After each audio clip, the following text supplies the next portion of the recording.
all the forest guards were given, those Second World War type old muzzle guns and things like this, whereas the poachers brought in very sophisticated Kalashnikov, not AK-47, but AK-56 and above, very sophisticated one. How do we match? All the rhinos were killed because of the horns. And Manas was full, it was not a single rhino existed when I took over as the forest minister. I was Indian Forest Service officer passing out from Dehradun or something. They go with a lot of zeal and something, but they don't understand the problems of the people, whether it's a reserve forest or wildlife protected areas. You have to involve local community. When we got the local guys as the forest guards, and they know the entire topography and terrain like the back of their hand, they actually protected Kaziranga. And then incidents of this poaching really came down. Suppose there's a road to be constructed to the border and it goes through a protected area. You won't be allowed to build that road. Whereas Chinese incursions are taking place, Chinese are intruding, you need to build that road. And this is what is national interest. I have a problem when the existing protected areas are sought to be liberalized in the name of commercialization of building more resorts. All this biodiversity, that whatever biodiversity we have, if you allow them to be devastated and ruined by bringing in and trying to target these areas for palm oil cultivation, I think that will be very, very bad for the country. These institutions were so powerful that they could overrule any kind of government misadventure like this. Today, we don't get to hear any voice of environmentalists or ecologists. I do not know where this tribe got vanished. Actually. Imagine the elephants and panthers would roam around in the natural habitat, and those were captured and brought in because of the fancy idea of putting up a zoo in Jamnagar, and that is why you have tweaked the rule of this thing and liberalized these rules so that you can bring in these kind of wild animals, catch them and bring them to the zoo. What kind of policy is this? Whether you like it or not, politicians, if sensitized and educated, they really can make positive change.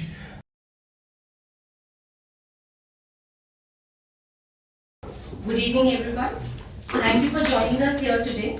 I'm Shri. On behalf of Vidhi Center for Legal Policy, I warmly welcome you all to the 5th episode of Season 6 of the Green Mandate, supported by Brain Matter Foundation and Mr. Sandeep Singh. Vidhi is an independent think tank. It is aimed at making better laws and improving governance for the public good. It engages with governments, public institutions, and other CSOs and experts to inform policy making to deliver high-quality, peer-reviewed, original legal research. The Climate and Ecosystems team at Vidhi aims to reform conservation laws to make them more eco-centric and proactive. Our vision is to create effective, responsive, and relevant laws to address contemporary environmental challenges and ensure a safer future for not just humans, but also non-human life forms and natural ecosystems. We believe that meaningful public engagement, both at the time of the framing as well as implementation, is critical for the success of any law and policy. To give you a little context about Green Mandate, it is a platform to engage directly and develop an in-depth understanding of the nuances and complexities involved in modern conservation challenges. Earlier editions of the Green Mandate have held discussions with renowned personalities working on issues like introduction of cheetahs in India, wildlife protection, climate risk and sustainable financing, public participation in environmental decision making, etc. For today's discussion, titled Political Ecology of Forests, we will be discussing how political interests and economic policies impact the state of forests in India. Because environmental concerns are not only ecological in content but also political. The discussion will highlight the interplay between conservation and the role of the state in politicizing conservation frameworks with special reference to wildlife and forest-dependent communities. For today's discussion, we are privileged to have Mr. Pradyut Bordoloi, Member of Parliament representing Nowgong constituency from Assam, He is member of the Standing Committee of Petroleum Natural Gas, as well as the Consultative Committee of the Ministry of Power, New and Renewable Energy. He's also a member of the Parliamentarian Group for Clean Air. He was a four-time member of the Assam Legislative Assembly and also served as a cabinet minister, holding various crucial portfolios such as power, industries and commerce, and environment and forest. He is an active advocate for environmental issues and has drawn attention to creating people-centric policies. He has actively participated in the parliamentary debate on important environmental legislations such as the Wildlife Protection Amendment Bill 21 and has been raising environmental issues through various interventions in the parliament, ranging from discussions on climate change to illegal coal mining.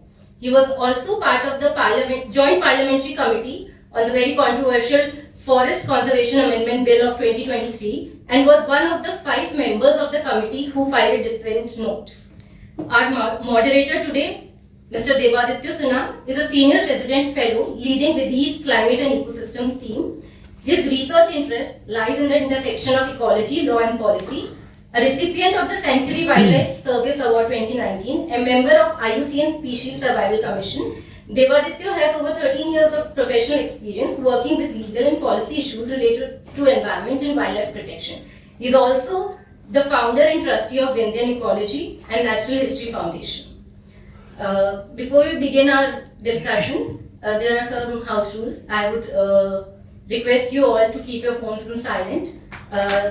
The discussion will be held for 40 minutes and then we'll open the floor for audience question and answer.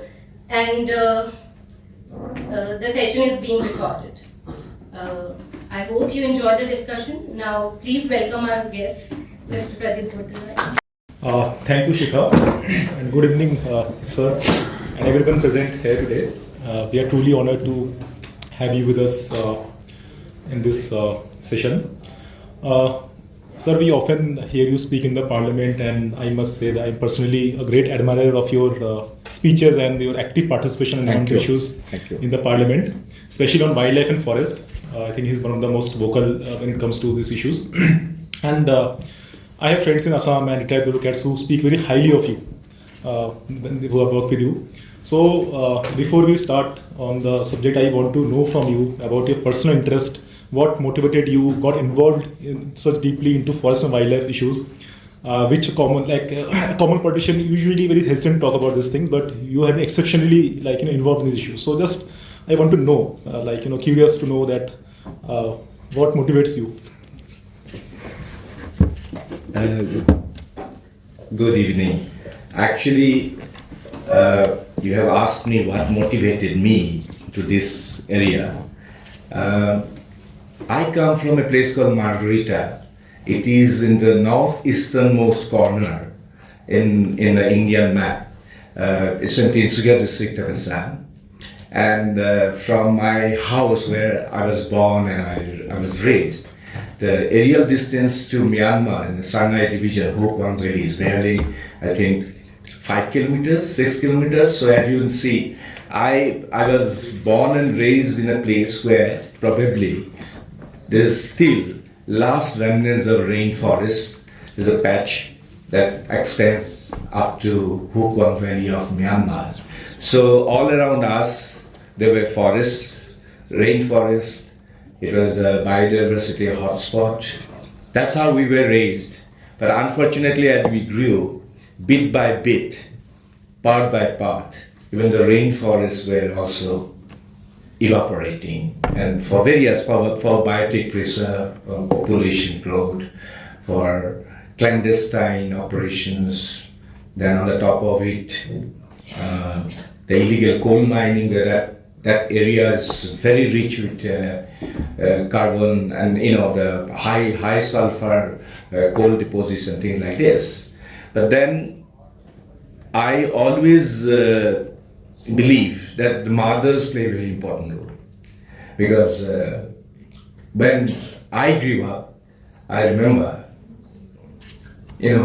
family, mother taught us how trees are important, how insects are important, butterflies are important, how to keep the water bodies Because all these are same ecosystem. The ecosystem has to be protected. And when ecosystem is protected, then only biodiversity can exist. So that kind of teaching actually imbibed me, frankly speaking.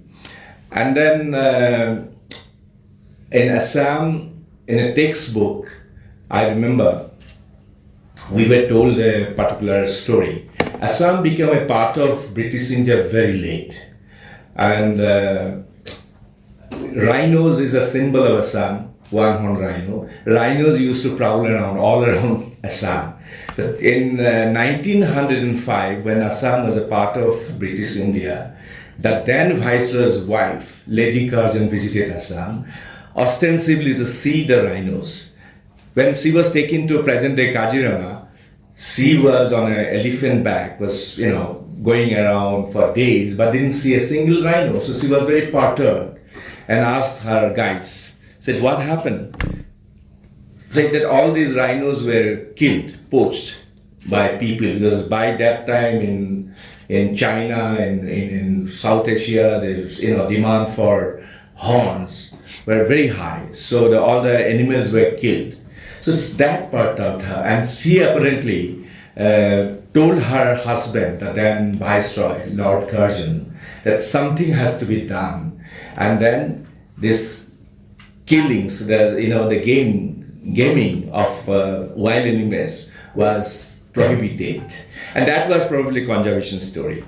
And from barely 12 numbers, a dozen of rhinos that existed in present-day Assam in 1905, 2005, as a forest minister of Assam, I arranged and celebrated the centenary of Kaziranga, and then I wanted to tell the world that probably that is the century's greatest success story of conservation, because from 12 number of rhinos in 1905, Kaziranga, as we celebrated the centenary in 2005, it was overflowing with rhinos. At that time, the number was something like 2080 or 2090.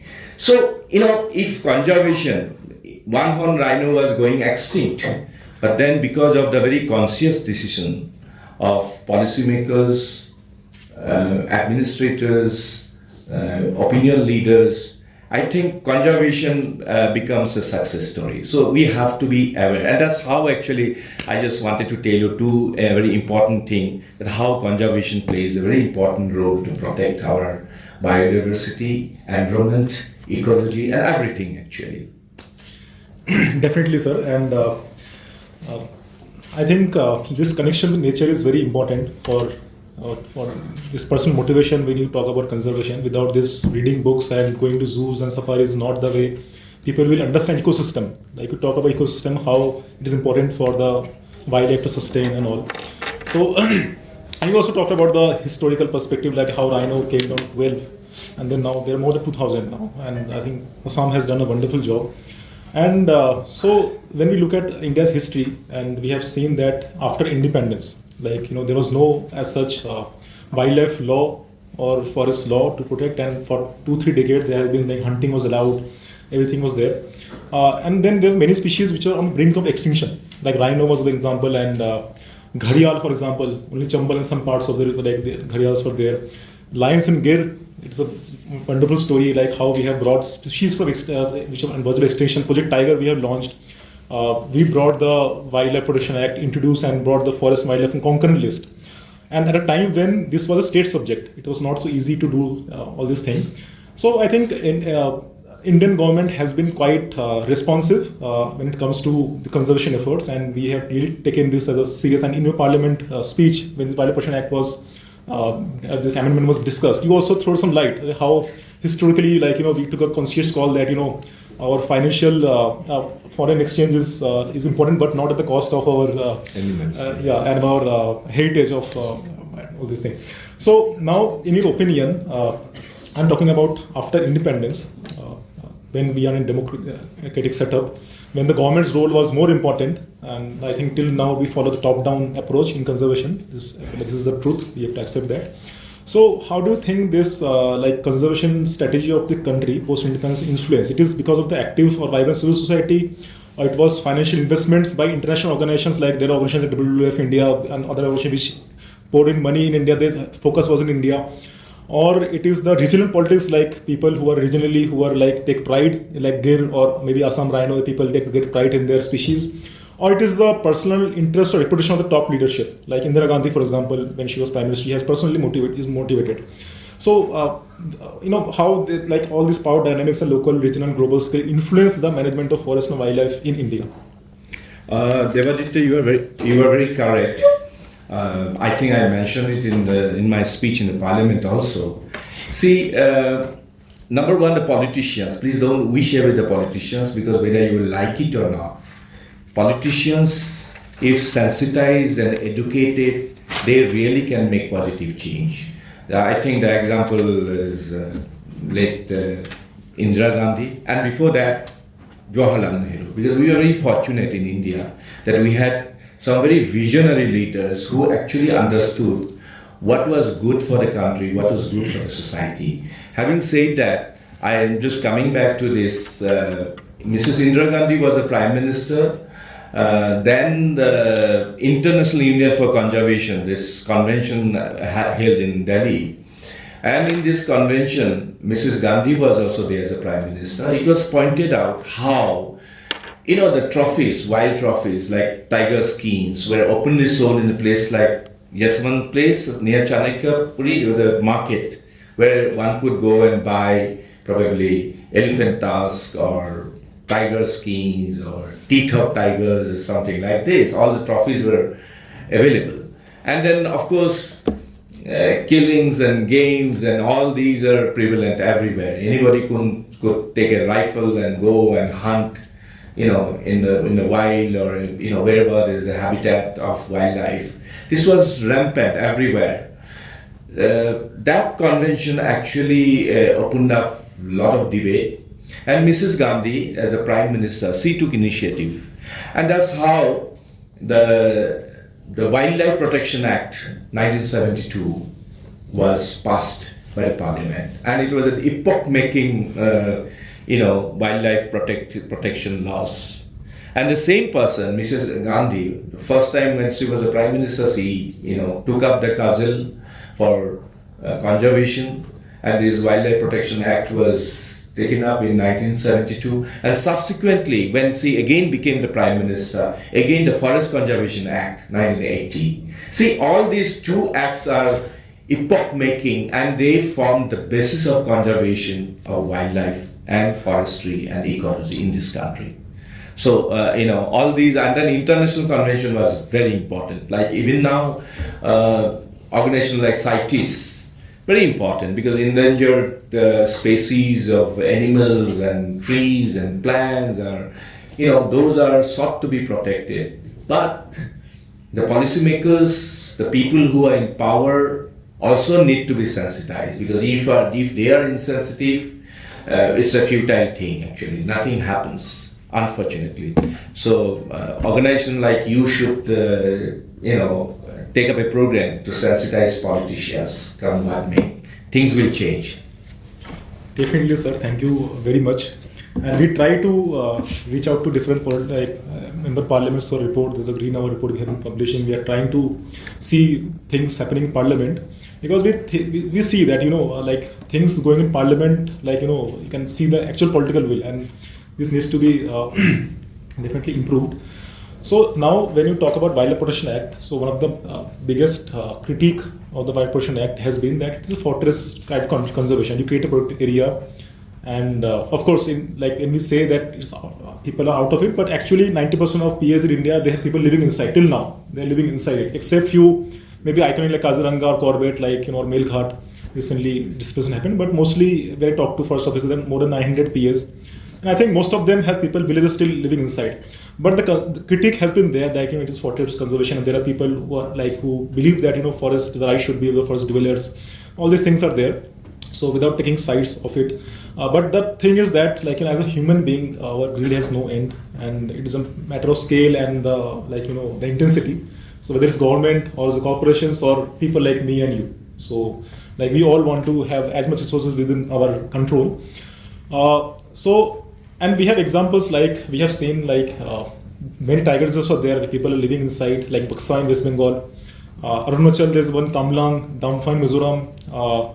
There's many more tiger reserves where there are no more tigers because animals are sensitive. And when you talk up to people living there, it's not only about people. You also have to give them the rights of any citizen, like electricity, water supply, roads. These are basic human needs, and you cannot deny people living inside forest from those things.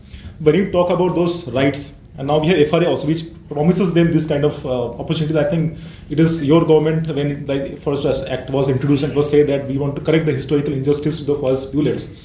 So, what do you think presently we are in a situation where there is always some tussle between in some areas, not every places, the forest department and the local people on the land, and of course there are some corporations which want to develop on those areas.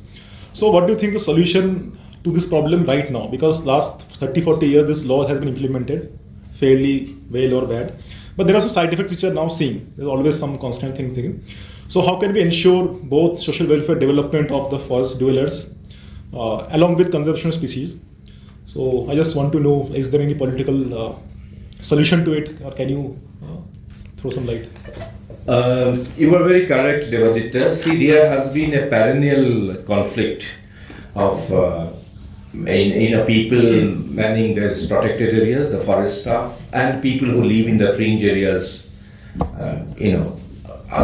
And then that conflict, actually the conflict resolution measures have to be taken, according to me, and from my experience, I would like to say that you have to take very pragmatic policies, and then from area to area, from state to state, I think those policies should be, localized, and it should be practical. Otherwise, very bookish laws are there, very rules are there, guidelines are there, but you may not be able to apply those, and then they are all futile. I would again like to, from my experience, I would like to give you an example. See the reserve forests. Reserve forests, as per, reserve forests are protected by Forest Conservation Act 1980. And then it's a notified reserve forest area, but people live in the fringe area. The fringe area people, because unfortunately, the population is increasing. Everybody needs space. The only space left is the protected area. So people are trying to intrude into the protected areas. So population is growing, so they want to get into the space. So this is a conflict. But I have seen one thing in my tenure as a forest minister in Assam, that this conflict has to be dealt, and conflict resolution measures have to be taken, as I said, in a very localized manner. Like this concept, joint forest management concept. This concept has been taken up in India for quite some time. But then how, this entire policy should also be adopted and implemented in a very flexible manner. For example, our forest staff, somebody, Indian Forest Service officer passing out from Dehradun or something, they go with a lot of zeal and something, but they don't understand the problems of the people. You have to somehow understand. Now, people who live in the fringe areas, if they have somehow they can be sensitized, and they can be given some incentives.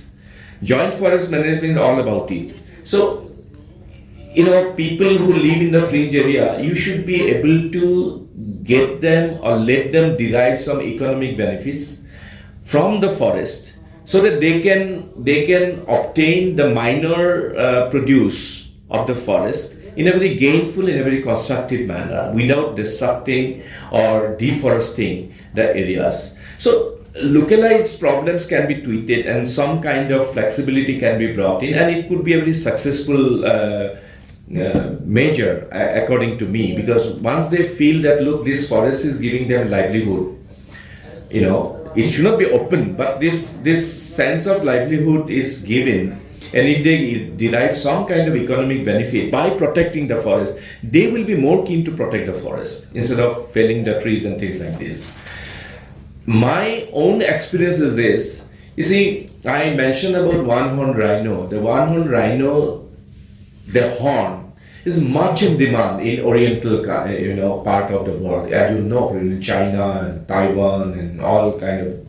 Somehow, horns are, rhino horns are so much in demand that international gangs have been operating for decades. Actually, they would come and using very sophisticated weapons like AK-47 and beyond, all kind of thing, and they would sneak into the protected areas like Kaziranga, taking help of the local guides because they don't know the topography, they don't know the terrain. So what they do, they take the guides from the adjoining areas. Why I want to give this particular example? Maybe one day I will write a book and all things will be narrated. But this is my personal experience I have seen. My predecessor as a forest minister, the politicians always like to give employment to their own constituency people. That's a very, very, inherent weakness from all politicians, because if some openings are there, employment opportunities, what I would do, I will try to bring my youth from my own constituency. That is precisely happened in my predecessor's time. What he did, I'm just giving one example of the Kaziranga. See, there was an opening for forest guards. So what he did, Kaziranga is located in the middle of Assam, in Upper Assam actually. And this, my predecessor was from Lower Assam, some far-flung area. When this opening of forest guards, protected areas, what he did, he manipulated in such a way that hundreds of unemployed or whatever he brought in from his own constituency, from far-flung place, and engaged them as forest guards, asking them to protect the Kaziranga. As a result, those local guys who live in the adjoining areas, ethnic communities and all, they were very, very angry. And they are the ones, actually they acted as guides of those poachers. And it was devastating, hundreds of rhinos were killed and they could do nothing, the forest staff could do nothing. So when I took over, I had a series of meetings and interactions and then, interaction with the local communities and all. Then I realized that they have a very pent-up grievances against the forest people. What was the reason? That their own local youth never got engagement as forest guards. Though they were eligible, they were not given engagements. Instead of that, some people brought in from far-flung places. So then I realized this region, and then what I did, I removed those people who came from far-flung places. Though the recruitment process is a lengthy process, but what I did, I had a resolution passed in my cabinet, and then in a very specific manner, ad hoc manner, we engaged the local youth as forest guards. Of course, we had them trained and things like this. And that really worked miracle, frankly speaking. When we got the local guys as the forest guards, and they know the entire topography and terrain like the back of their hand. And they are the ones actually, once they got the engagement and employment, they are the ones that they actually protected Kaziranga. And then incidents of this poaching really came down. This is just one very simplified example I have given. So community has to be engaged. Community has to be involved.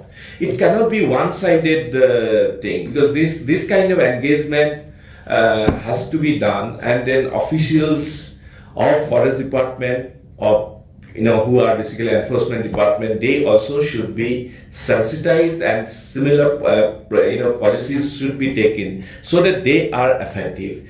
Otherwise, you cannot protect forest, whether it's a reserve forest or wildlife protected areas. You have to involve local community. Somehow today, I'm very proud to say that Kaziranga, because I'm again and again I'm giving the example of Kaziranga because you're all familiar with Kaziranga. There are other places also like Manas, Laukwa, Burachapuri. All those places, protected areas are also in Assam where you get to see one-horned rhino.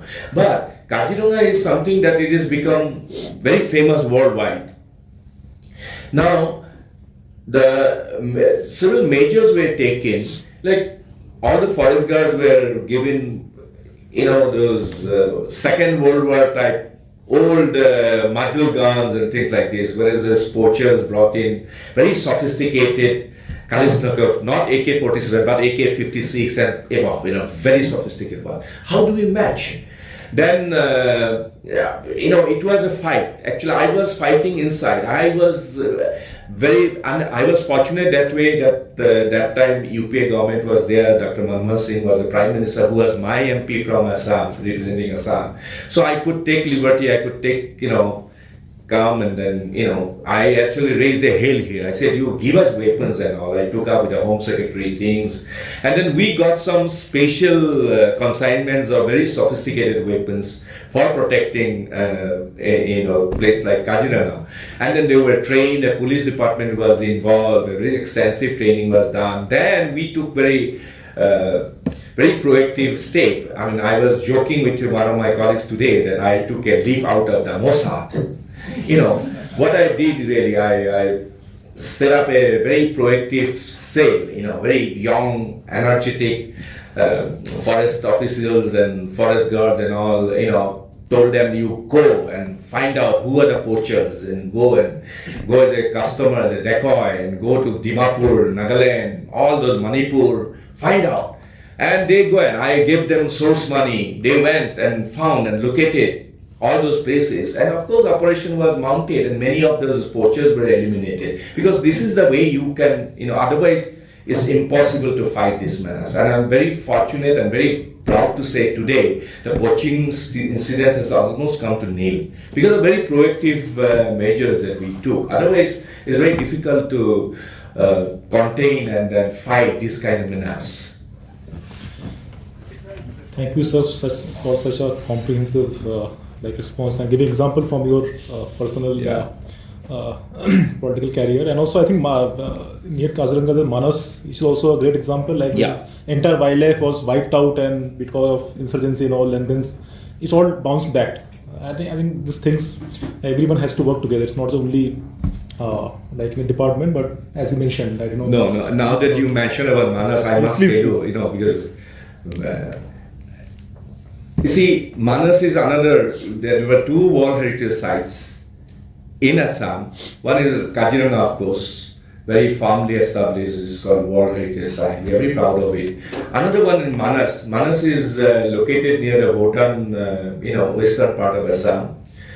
And Assam went through very unfortunate phases of political turmoils at one point of time, especially in the 80s through early part of 90s.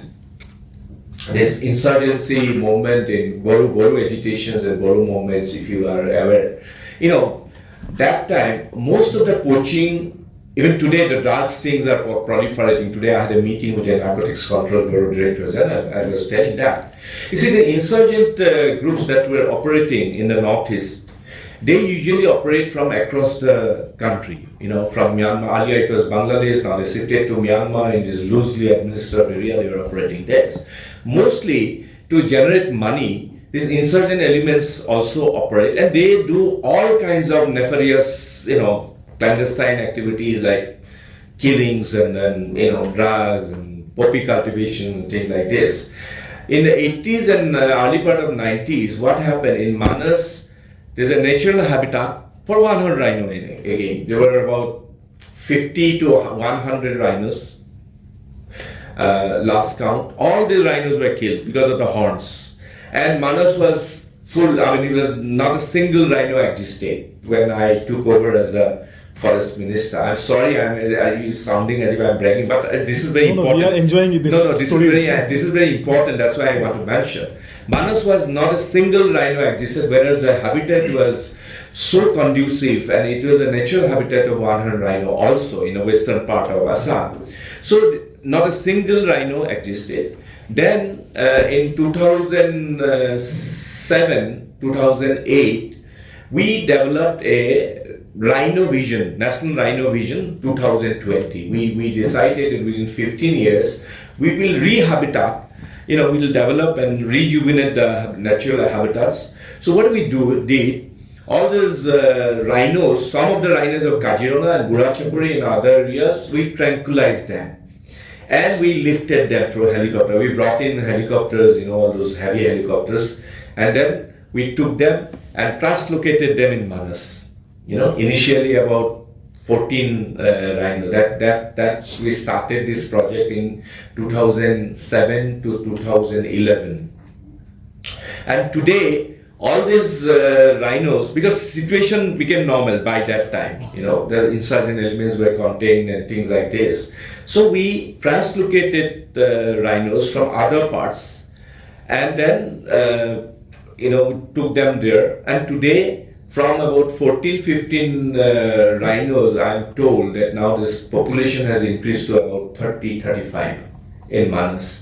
So these are the measures were taken, but provided there's topography, endemic species also should be, should be able to adapt the thing. Unlike this cheetah project, whatever, all the cheetah that were brought from outside, with very fanciful, with a lot of, Prime Minister was, I'm told the Prime Minister was himself involved. But unfortunately, not a single cheetah exists today. I mean, this is the most unfortunate thing. And you have to see those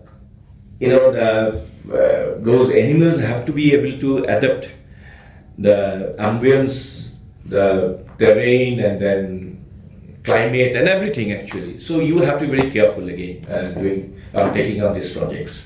Definitely. Thank you, sir, for sharing.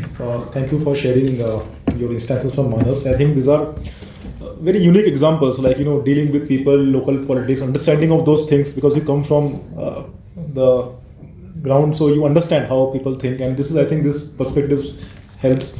But now I want to ask one thing, that this idea of forest, it keeps changing. Like with every regime, if you see the scale of centuries, then I think before British time, forests were used as a hunting ground, and most of the parts were left for people for common use. They were common lands. And then timber became a source of energy and building material for railways, everything. Then the focus of British government was extracting as much timber from, and they started growing trees. I think entire Himalayas and Western Ghats, they used to grow trees. And even today, like I went to some places in Assam and North Bengal, there was a huge, very big trees planted during British time.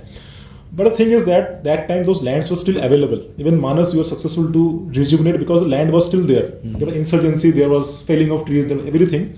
But now I think in last 2-3 decades that I see, and especially in last after post-liberation economy, and there are more industries coming in, and we see development as through GDP numbers, we have to do those things. So now the situation is that we are talking take example for our recent forest amendment bill, where we can clearly see the focus is on opening up those land parcels for development. Even they have in the forest rules, they have said that states can create land banks for forest afforestation, all this thing. So two things. One is that government and corporations nowadays, they see forest lands as a parcels available for development, infrastructure or road, land which is free of any obstacles, because the state and the state has to just give the clearance. Now we have also made the clearance of Gram Sabha not a mandatory when you give the forest clearance. It is made separate. Previously it was like you have to take the consent of Gram Sabha, then only you can give the clearances. And now lately we are seeing there is a huge push for ecotourism, safari parks everywhere. Reserve forest, anywhere you go. But the thing is that reserve forest areas, they are also habitat of wildlife. I think 1/3 of tiger, and most of the small carnivores, hyenas, wolves, whose numbers are lesser than tigers now. So these are very good habitat, and these are also stepping stone habitat where animals move during stress time. They use it as a wildlife corridors. People also go there. So this focus on infrastructure development, ecotourism, safaris in this forest thing. So how do you think this political shift in last 3-4 decades this is happening, and how we are seeing the forest, like how people see the forest? Because I think political leaders also act on what people actually want, So what is driving this, perception about forest, where we are seeing forest as more as a commodity, that we can just take commercial benefit from the forest, and we're not talking about ecosystem services. So, yeah, it's a very difficult question for me, because but I believe that when you are running a government or you are at the hands of the affairs, what is your basic objective? That you have to expand the scope of your economic activities so that your GDP grows up, your growth rate grows up, so that you can, create a condition for income and employment generation for your people, so the standard of living of your people goes up. This is this typical and very valid objective of any government. But then I again want to mention that at one point of time, I was Minister for Industry, Commerce, Power. As well as, again, I was a Minister of Environment and Forest. You can understand my problem. You see, I was a victim of bipolar syndrome, because on one hand you have to go for protection and conservation, at the same time as industry, commerce and power, you have to put up coal-based thermal projects, you have to put up industrial park, factories, roads, infrastructures. So it's a very difficult thing to maintain an equilibrium, but maintaining equilibrium is absolutely important. And that's how probably policymakers have to work, that we have to ensure economic activities, because otherwise country will be doomed. So now, but only problem is this, if you ignore conservation, whatever space that you have kept under protection, if you allow that space to be eroded for commercialization, then you will be left nothing. And on the top of it is a looming, problem of climate change and carbon sink and, whatever our challenges and things like this. So we have to see the future. That is why the policymakers have to be very attuned. That's what I mentioned, that they have to understand that maintaining this equilibrium will be the most important thing. But very unfortunately, I was a member of the JPC, and you mentioned that I gave a dissent no, because they have brought in these amendments of the Forest Conservation Act 1980. The basic objective is to commodification, commercialization. They are trying to open up a lot of protected areas, reserve forests and all, for commercial activities, and allowing people to put up, as you say, resorts and commercial activities and all. But we have to draw a Lakshman Rekha somewhere. That is very, very important. We have to do it, because if you allow commercialization, then this pristine quality, the original habitat will go. And that cannot be substituted by Campa related, artificial forests and things like this, because original mother trees, you mentioned about mother trees, original trees and, habitat has to be maintained. Whatever is left now has to be protected. But unfortunately, these particular amendments, that those were bulldozed, because of the sheer brute majority they have. They have just gone through this, and the parliament has already accepted that, and it is going to be law now. But what is most regrettable, that you probably do it not only for expanding your economic activities so that your income generation and employment generation comes. What is regrettable, that these many cases, I think, has been guided by crony capitalism. Crony capitalism is not a fancier, but you can see their work. For example, see palm oil mission. Palm oil mission has been taken up. Of course, the intent is good, that there has to be a move for import substitution of palm oils, because we import a lot of palm oils in this country. There has to be a policy for palm oil substitution. But this palm oil project is being taken up where?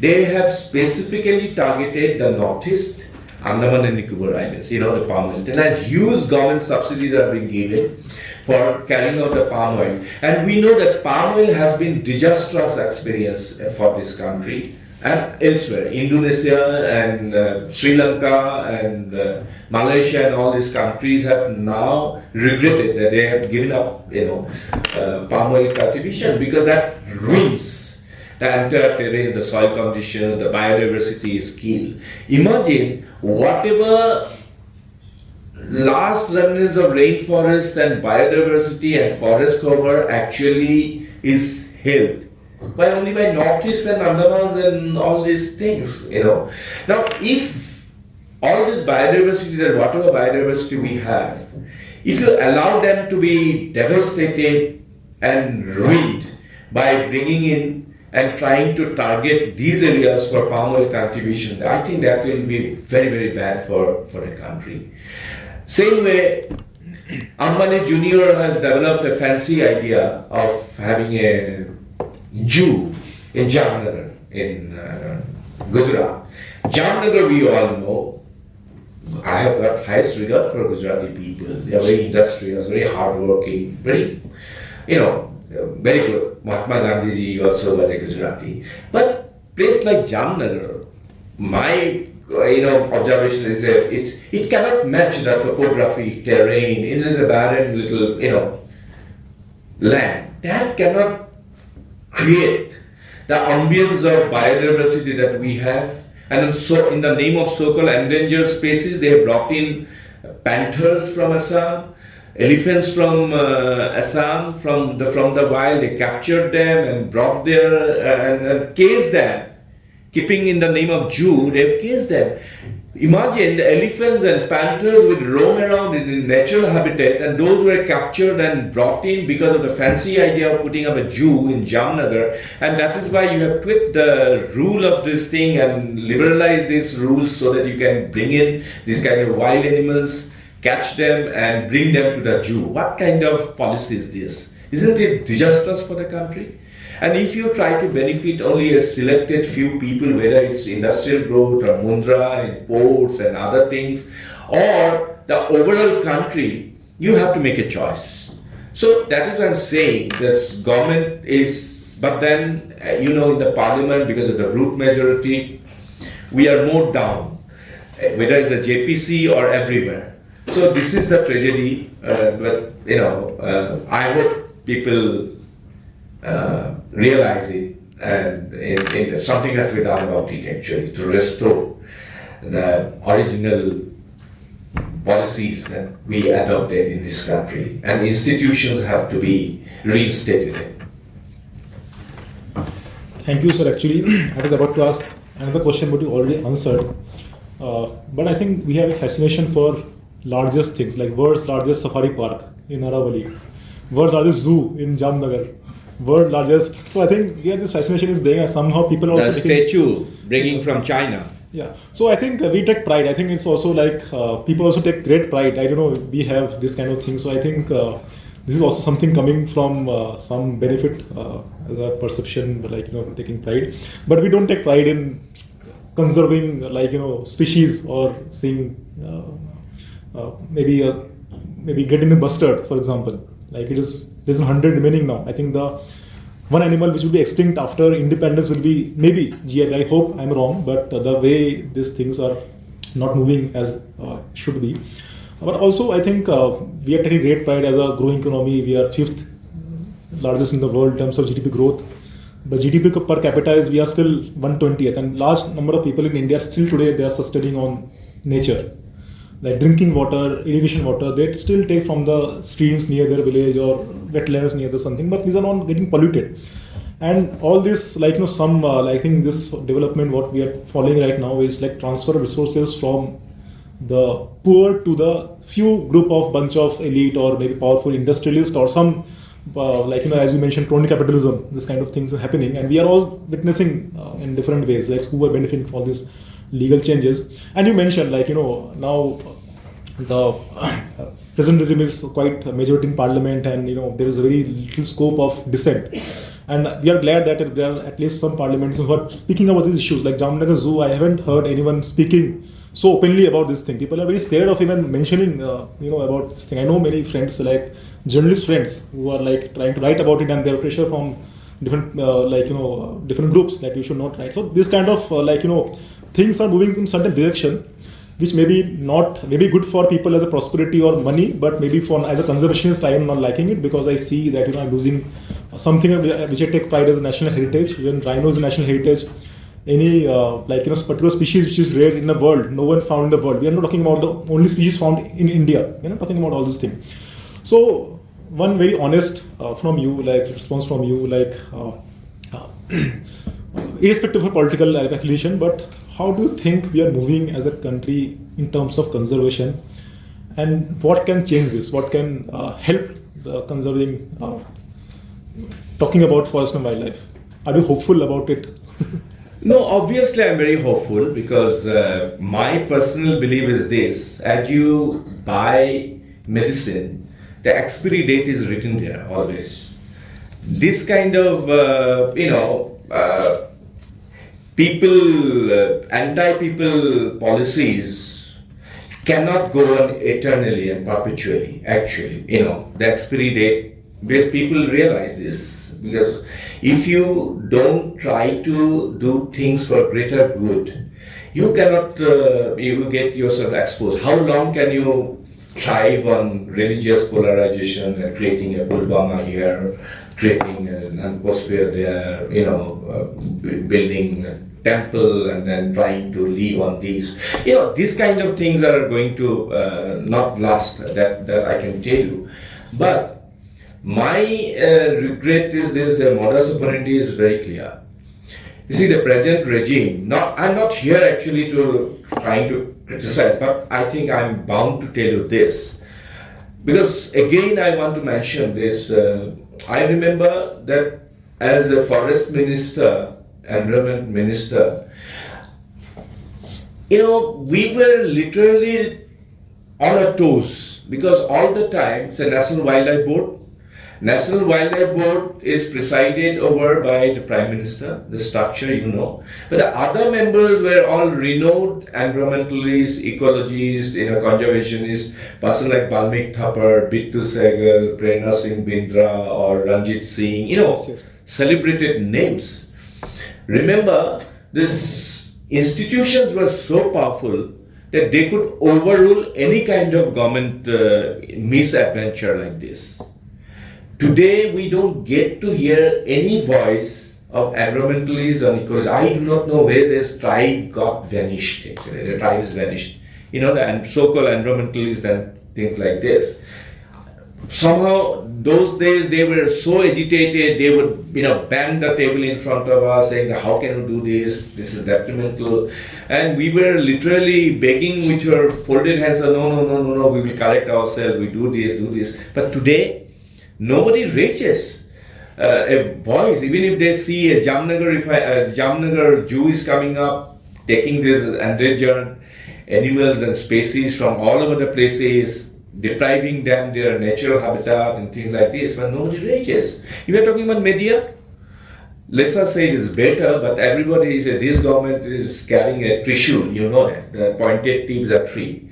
The Enforcement Directorate, the CBI and the income tax. So we know how all this works, and then everybody is petrified. Nobody says anything. But I think people will realize, and then I hope that Sena elements will be raising their voices and things, especially the institutions, because institutions are being made very ineffective now. Every institution. We all know that. People are afraid to say that every institution has been made ineffective, infructuous actually. So, but then why should we give up hope? Because we have to somehow, because all these ideals ingrained in Indian polity have to be restored and reinvented. That is what my point is. I think you remind me, recently I was in Jashn-e Ekta, and there was this famous Mr. Javed Akhtar. He was saying, if you see the history of the entire country, so this is just a minuscule period, and there may be some wounds and cuts in there, but we should not give up hope, and we should be always hopeful because this country has seen many things. And in terms of conservation, we have seen worst. like the species on the brink of extinction, but then people like, they poured their heart and a lot of things have happened. And people in India is quite, I think we are the largest, second largest population now, and density is so much.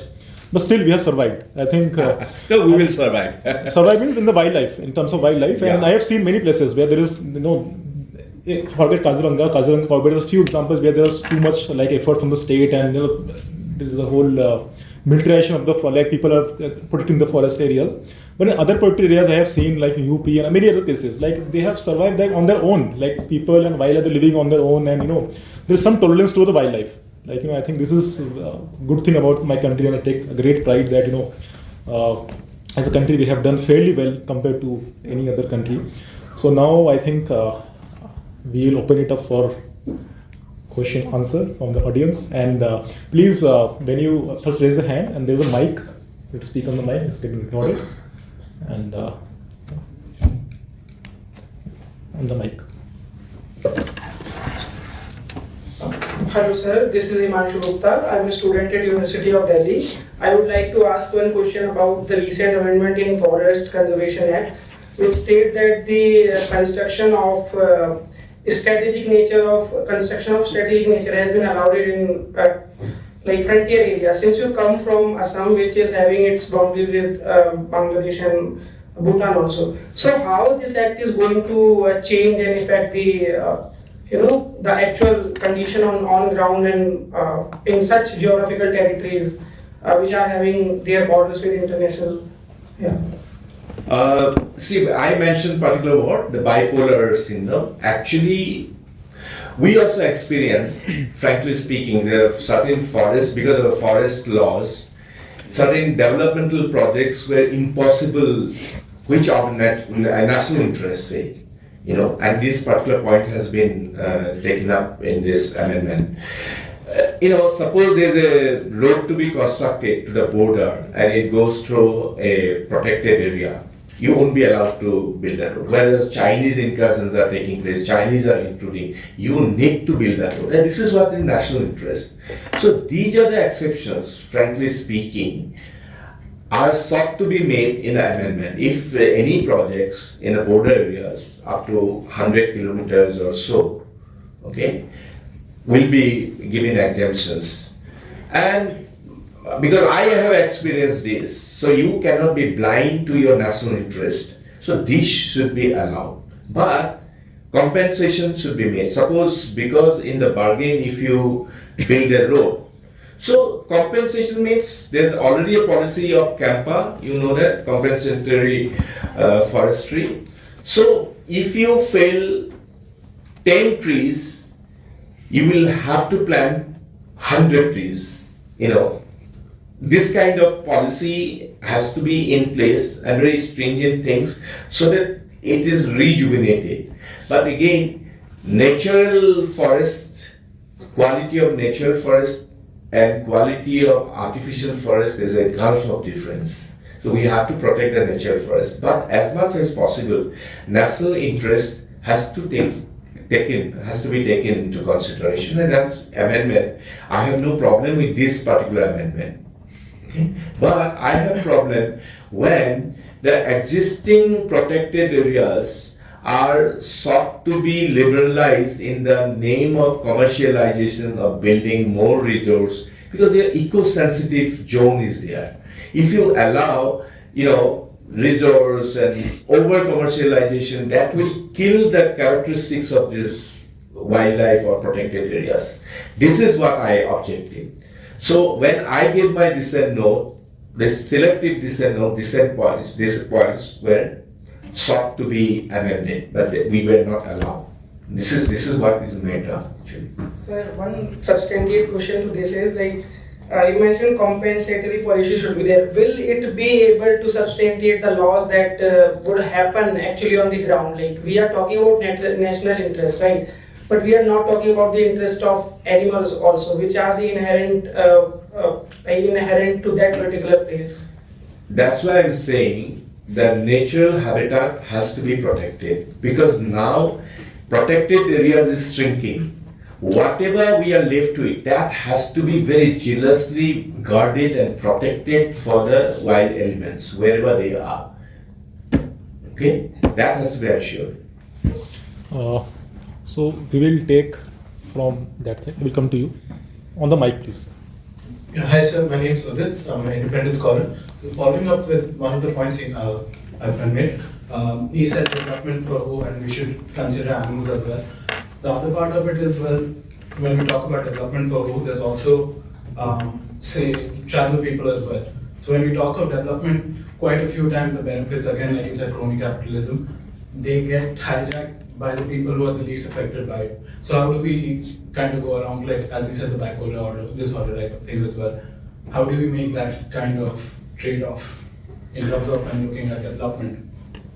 See, there's a law called forest dependent communities, you know, the tribal and ethnic groups, because they thrive near or inside the forest. The rights of those people have to be protected. Otherwise, forest will not exist. That is what I mentioned in the very beginning. Unfortunately, we have had many examples where, Vedanta people go in the tribal inhabited areas, putting up some mines somewhere, displacing people, and then, giving a very pittance and some all kinds of, lot of examples are there. These people, their rights have to be protected, and if necessary, localized, pragmatic measures have to be taken to give them all the incentives and dues for any project of the national interest. That is what my personal belief is this. But all these have to be very subjective. You cannot equalize everything. They cannot be level playing all the time, So wherever this is available, this kind of problem process, you have to have very subjective measure. That subjective measures have to be for the greater interest of those people, always. Their interests have to be protected in terms of employment, in terms of income generating activities, or protecting their culture, habitat, house types, weaves, their way of life. All these are very important. So that is why the policymakers and the bureaucracy have to work in tandem, number one, and those people who are really implementing this, those people have to be sensitized. So government has to be very, very careful about it. This is my view.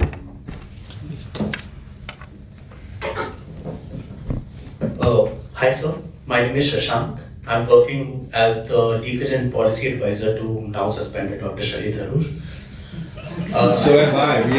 We are in a state of animated suspension now. Sir, having followed the discussion, I also feel that a lot of it comes down to lack of accountability in some ways. I mean, we have ecological fiscal transfers.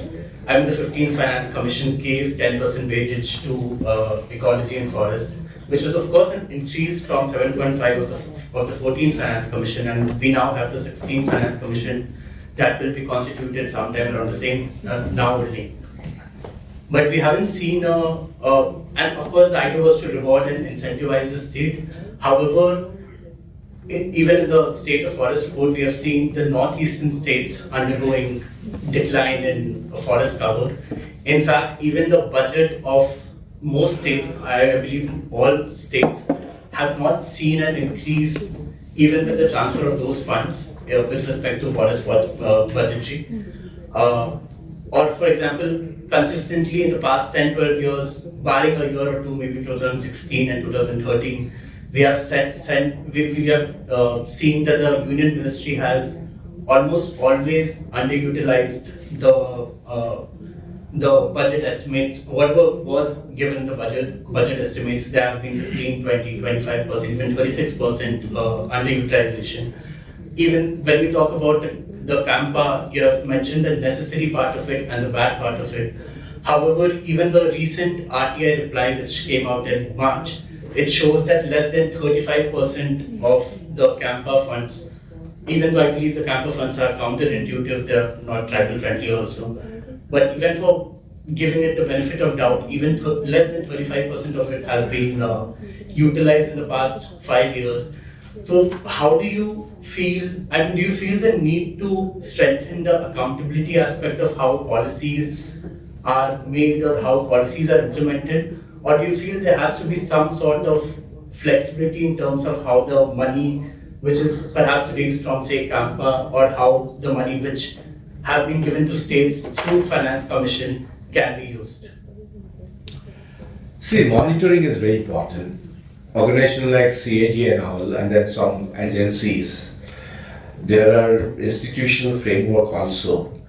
The resources are many ways are either unutilized or misutilized. A Campa fund, to my horror, I found that Campa fund is, as you know, is a corpus fund, collected the fund, and that fund is supposed to be plowed back for rejuvenation of forest and whatever. That is the basic objective.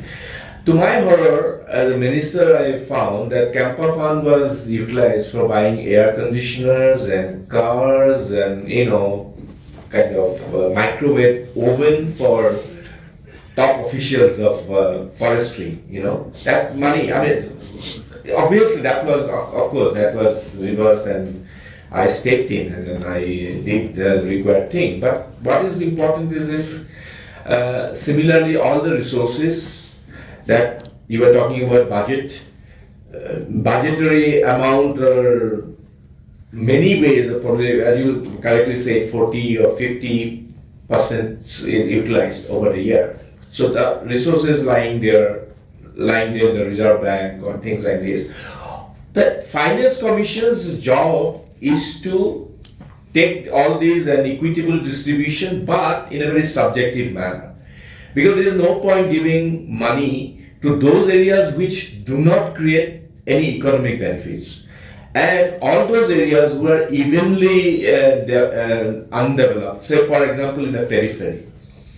You see, there is always why India is such a vast country. I have a political, view on this. That there's always in the periphery. Periphery is the regional development. That is, how can this present government is saying that there has to be level playing. If any policy is followed and money is given by Finance Commission, that money should be equally divided. Now, states like Tamil Nadu, states like Karnataka, or states like Gujarat are far more developed than states like, say, Bihar or any state of the Northeast, right? So, when you give money, equitable distribution, the Finance Commission grants, those grants have to be given so that all these periphery areas, underdeveloped areas should also come up. Okay? So, this kind of subjective and very sensitive policy has to be adopted, which unfortunately is not being followed in this era now, in this regime. But this is what is required to be done. And hopefully, the 16th Finance Commission that is going to be constituted is usually constituted and headed by, very independent, very just economists who can probably see to it that all these anomalies are corrected and lacuna are blocked. That is the hope. Yes. Thank you, sir. So I have a appreciation on the thank you note followed by a question. So for the benefit of the audience, growing up in the early 2000s, I was always, will see newspapers where a rhino killing on one of the days of the week will definitely say rhino killings. And then passively, I just remember following your story that, in recent times, what I've seen that those headline has vanished, which also means that the rhino killing has vanished. And that knowing that you played a significant role in, making that possible. So I think this is a story that not many of us know. And also thank you from all our behalf that you played a significant role in doing that. One question that I want to ask was, we see that this question is specific to Assam. So the issue of mega dam, and then I'm specifically talking about the Lower Subansiri Dam. Given what happened recently in Sikkim, the river setting flood, and because of the dam collapse, So how do you see that project? Earlier you briefly touched upon the dilemma between the infrastructure development and the forest conservation. But in that case, this is we know that from the demand of Assam and then a growing population, we need more electricity. But also this is something which has been imposed upon in that particular area, and the local communities or the districts where it's situated or the nearby district, which might be at the receiving end if something goes wrong. I don't think they have any say in this. So, sir, I would love to know your views regarding this. See, this is a major challenge that this country is facing, and especially in the northeast. We need power, we need electricity because we are on the growth path, and peak hour demand is soaring like this, and there is no electricity. And on the top of it, the problem is this: the electricity mostly in India and in China. India is number one actually. Well, the rest of the world is giving up thermal coal-fired power stations, but we are, I think, 90% till now. I mean, 85 to 90% power. We are still dependent on coal, and in a situation like climate change and all kinds of targets that we have fixed, we have to dismantle. At least stop this coal-based thermal power. But what is the alternative? Alternative is obviously renewable energy and to the extent possible hydropower. Hydropower is less polluting power, but again, it's a problem because in Northeast is described as a storehouse of India's hydropower. The conservative estimate, because entire Brahmaputra water system and Barak water system, as you know, multiple tributaries and water system flowing down from Tibet, Brahmaputra. Those entire water system can actually generate to the tune of 250 lakh megawatt power. I'm talking about this canvas, but at what cost? Because see, as the river flows down, you have to put up the hydropower projects. Now the people, millions of people are living downstream, even through the Bangladesh also, to Bay of Bengal. Now all these people are dependent on the livelihood of the rivers, they're dependent. And what is the adverse report and adverse effect of the hydropower projects? There will be huge displacement, lot of dislocation of people, villages, habitat, and then most importantly is the fluctuations of flow. Because see, we don't have a dam governance system like Canada and USA have. Okay, we don't have a very unified dam thing. China is now diverting Brahmaputra water to basically diverting that water to their own areas in Tibet, and then water flow has come down. And then if there's a fluctuation in winter, river like Brahmaputra, in the summer in the high spate, you cannot see from one bank to other, so wide, 20 kilometers, 25 kilometers. But in winter now you go, it's like a small rivulet, and there's this thing. I mean, that fluctuations also create a lot of problem. The climate migrants and, erosion of river and islands where people, millions of people, thousands of lakhs of people live. All these are holistically have to be looked. So that is why I have opposed the multiple hydropower projects. Those are being proposed or being put up in the upper reaches of Brahmaputra. Okay, there has to be a proper study, ecological study, as to what effect it would incur in a downstream. And usually any project is taken up, usually that environmental study is carried out, but that carries out only a perimeter of 5 kilometers or 10 kilometers. Imagine hundreds of projects are being put up, and then what would be the cumulative effect in a downstream? So all these are very pertinent questions, and those questions have to be addressed, and then those challenges have to be decided. And most importantly, the agencies In bureaucracy, in governance, unfortunately, there are multiple agencies. See, Power Ministry is one, Coal Ministry is one, Water Resource Department is one. All these work. They don't work in tandem. Left hand is not knowing what right hand is doing. So as a result, it's a very haphazard kind of policy making. So all these have to be, unified and attuned, and then probably ecological adverse effect has to be studied, and accordingly, all these dam projects should be taken up. Certain projects are required for the interest of the country. This is my view. Sir, please. Good evening, sir. I'm Dr. Naveen Pandey. I'm a conservation medicine professional. I work with Corbett Foundation as its deputy director. I live in Kaziranga. Oh, So first of all, thank you very much for highlighting Kaziranga, and I'll tell this whole house, anybody who hasn't visited, please do visit Kaziranga. This is the best place in India. And I want to tell you, sir, that your successive governments, they followed on your principle of zero tolerance for rhino poaching, which is still going on. I'm raising 2 kids in Kaziranga. But where do you live in Kaziranga? I live in Bokakhat, sir, and then Bokakhat, Kohara, Oh yes, of course. Agra, Toli, that's my work area, up to Laukha, Burasapuri. So nice. Okay. I work very closely with Pradyut also, Pradyut Bordoloi. Okay. And so I wanted to tell that I'm raising 2 kids, like my kids keep on visiting forest villages with me in the 3 villages, and we see very clear dichotomy in the policy of the government. My observation is not on political lines, my observation is on policy lines, right?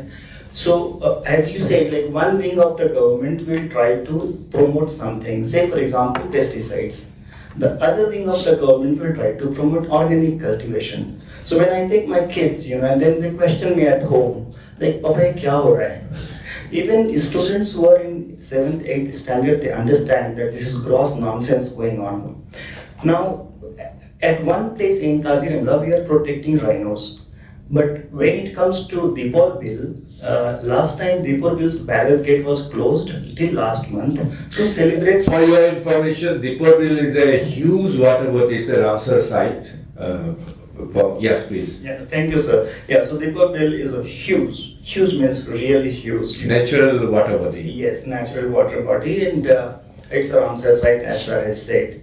So the government of Assam deliberately kept the barrage up, kept the water up, and organized a massive festival welcoming birds, migratory birds.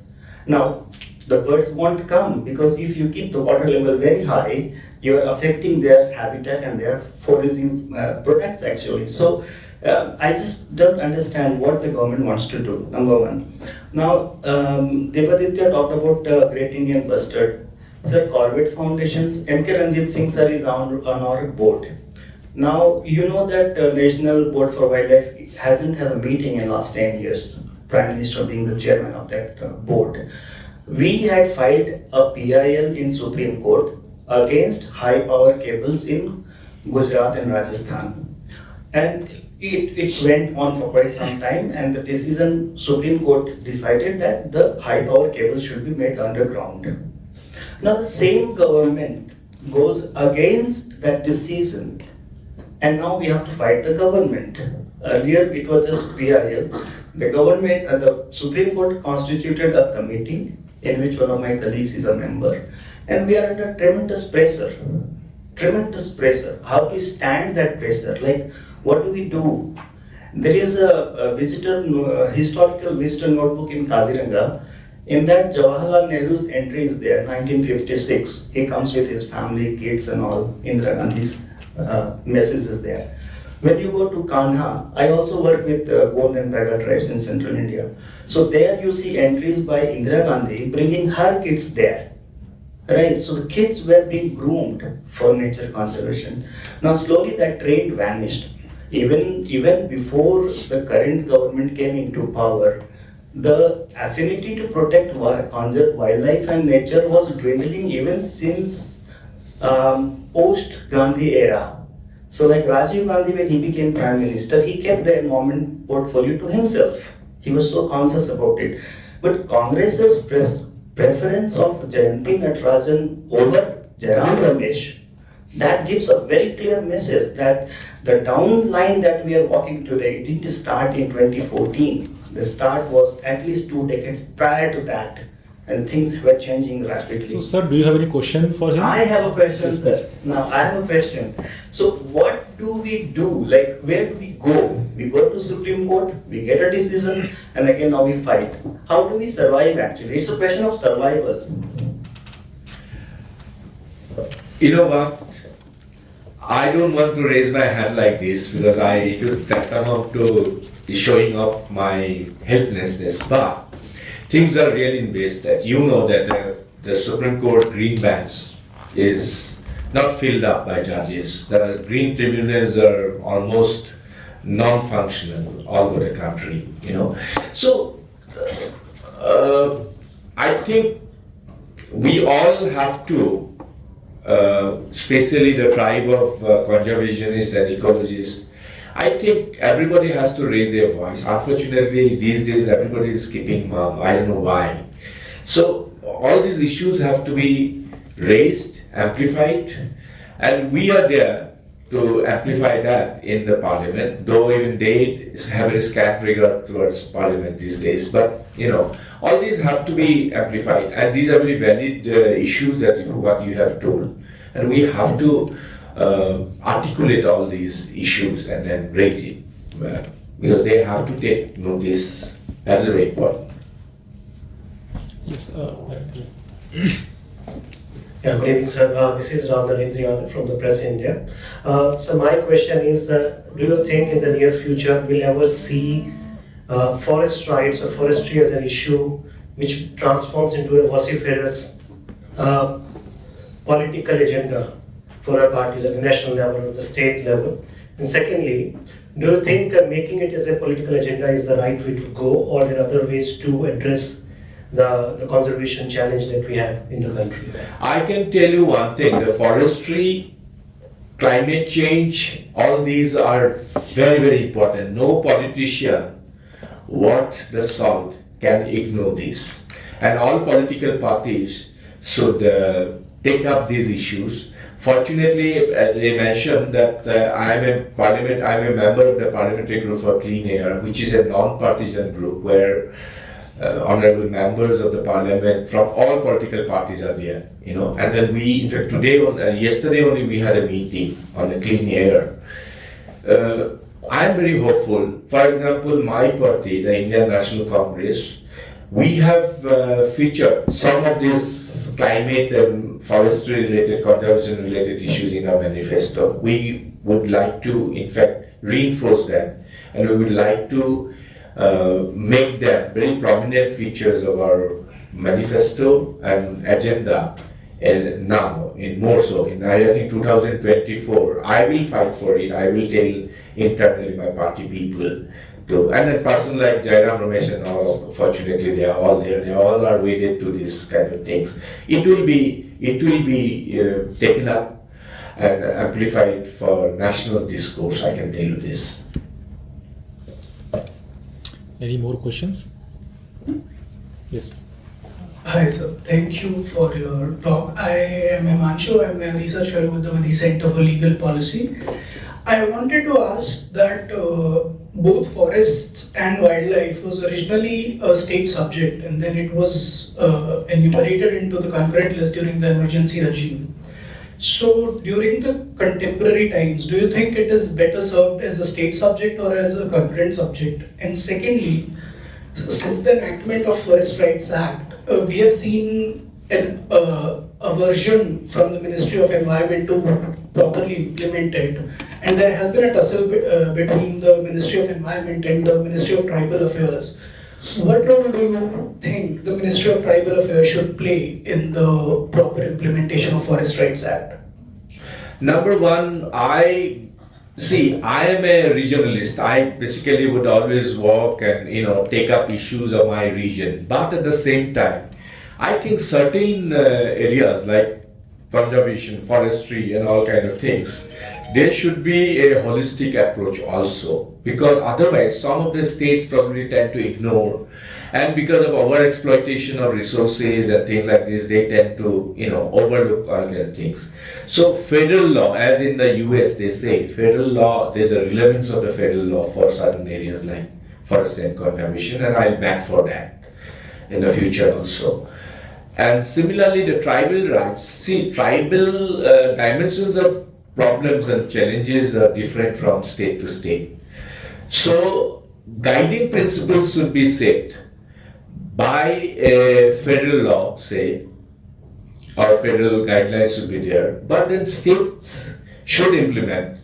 Like Plantation Labor Act, there's a mother core law is there, 1955 Plantation Labor Act, but states also like Tamil Nadu has adopted their own policies for your plantation labor, Assam has adopted own policies. I think that should be the model, and that will be more effective in the future. Yeah. Any more questions? Actually, we are also running out of time. I think enough. I think everybody is tired of me now. So, sir, before we close the session, actually, there's a report we have started publishing this year, and there. Sorry, I have to mention. I'm really thankful to you because your high-level committee thing actually really did wonders for when I was a member of the JPC. I thank you, VD, for that. Actually, really served reference. Most welcome, sir, and I think this we did because we thought it is in our expertise, and there was a need to publish this report because time frame was very limited. And we immediately I spoke with some retired PCF and people who we know, and because we wanted a very credible and very strong report on FCA. I think I'm glad that even parliamentarians like you have taken it quite positively in the report, and really thankful for that. So there's one report we have started publishing, periodical, on Parliament. So basically this is called Green Hour, and it is the first experiment we did this year, that where we are trying to see each Parliament session, all the debates, all the bills, all the question hours things, very comprehensive analysis we have done, and we have published in the third issue just very recently. Last week we have published that thing just before the Parliament began. Shashank, my friend, our colleague, is here. So Shashank and team Christian takes the lead in that report. So we just want to share the report with you. So Shashank, can you, and please also come to this side. Shashank, come, Shashank, we will take a photo also. Oh. Yeah, Green Hour. And this report is also available online, it's free of cost, and this is a this thing. Do I also feature in this report? No, there's no question, is it? Anyway, yeah. This is overall. So we put some selected questions and everything, and the data is there, and okay, also very good. Please Thank you.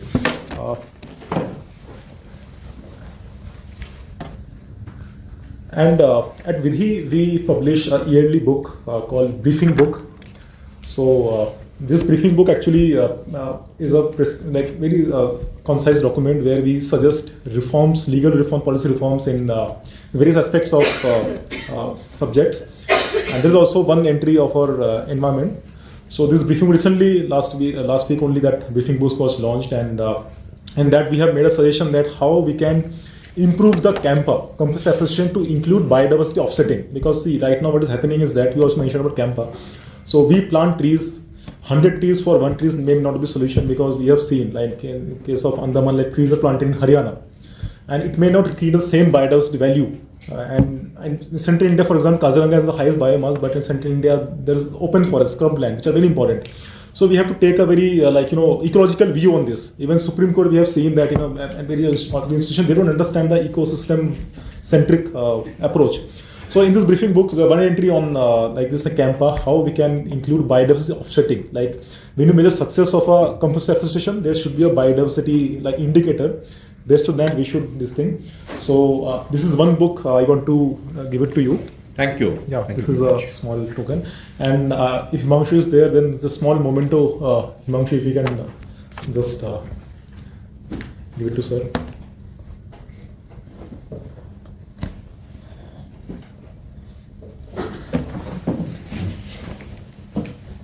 Thank you very much. Thank you.